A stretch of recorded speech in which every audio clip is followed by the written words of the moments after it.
नमस्कार, मैं साक्षी। स्वागत है आपका बिहारी टीवी में। चिराग की इच्छा के विरुद्ध अब जबकि नीतीश कुमार के नेतृत्व में बिहार में राष्ट्रीय जनतांत्रिक गठबंधन की नई सरकार बन गई है, तो सवाल यह उठ रहा है कि एनडीए में लोजपा और चिराग का भविष्य क्या होगा।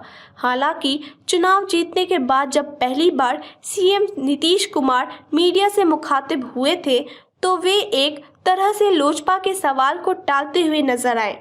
दरअसल उन्होंने कहा था कि लोजपा पर कोई कार्रवाई करना बीजेपी का काम है, हम लोगों की कोई भूमिका नहीं है। वैसे एक सच्चाई यह भी है कि लोजपा का प्रभाव जेडीयू की कई सीटों पर दिखा तो बीजेपी की कुछ सीटों पर भी हुआ। बहरहाल अब बहस इस बात की है कि एनडीए में लोजपा का भविष्य क्या है। वैसे राजनीतिक जानकार इसे भाजपा के नजरिए से देखते हैं तो उन्हें ऐसा महसूस हो रहा है कि बीजेपी फिलहाल ऐसा कुछ नहीं करेगी कि नीतीश नाराज हो। लेकिन यह भी साफ है कि बिहार में बीजेपी लॉन्ग टर्म एजेंडे पर चल रही है। इसमें अति पिछड़ों को पार्टी के साथ जोड़े रखने के साथ ही दलित और महादलित वोटों को भी अपने वोट बैंक में शामिल करने की योजना भी शामिल है।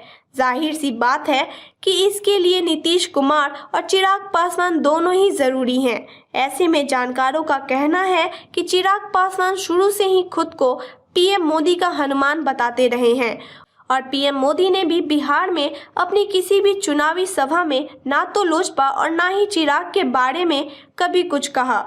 यानी कि जानकारों के अनुसार भाजपा की पहली कोशिश यही होगी कि चिराग नीतीश पर हमले के बाद को बाल हट करार देकर एनडीए में ही रखा जाए।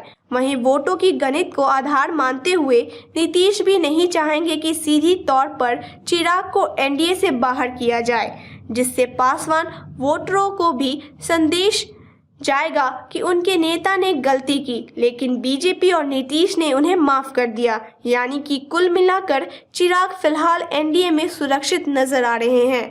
Thank you so much. Keep watching for more news and update.